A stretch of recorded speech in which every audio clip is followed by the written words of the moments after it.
নিরাপত্তা নৌপথে দেওয়ার জন্য আমাদের অল টাইম যাতায়াত করতে হয়। এক্ষেত্রে সামনে পানি থাকাতে আমাদের খুবই অসুবিধা হয়। বিশপাড়া সবতলা নেই, এক কোমর পানি। বিশপাড়া সবতলা দুইবার করে বিশ করছি, তলা নেই। বিশপাড়া সবতলা নেই, এক কোমর পানি। কৃষির লোন আমরা পাই না। তা বীজ হালাইছি একবার 3বার, তলাই গেছে, বীজ নাই। এখন আমরা কি খামু? কৃষির লোন আমরা পাই না। এখন আমরা কি করবো? আমাকে তো কোনো পথ নাই। সরকার আমাকে দিকে হেল্প করে না। আমাদের এই বাউফল কালাইয়ার নৌপুলিশ ফাঁড়ির যে এরিয়া, সেটা হলো তেঁতুলিয়া নদীর একটা বিশাল অংশ। তেঁতুলিয়া নদী অনেক বড় নদী এবং এই সময় খুব উত্তাল থাকে।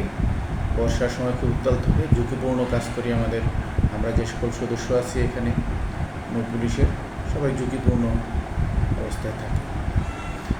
তো আমাদের বর্ষা হলেই আমাদের যে ফাঁড়িটি আছে, ফাঁড়ির সামনে সম্পূর্ণ পানিতে ডুবে যায়, কোমর পানি হয়ে যায়। আমাদের আসা যাওয়া খুব বিঘ্ন ঘটে এবং জনসাধারণের নিরাপত্তা নৌপথে দেওয়ার জন্য আমাদের অল টাইম যাতায়াত করতে হয়। এক্ষেত্রে সামনে পানি থাকাতে আমাদের খুবই অসুবিধা।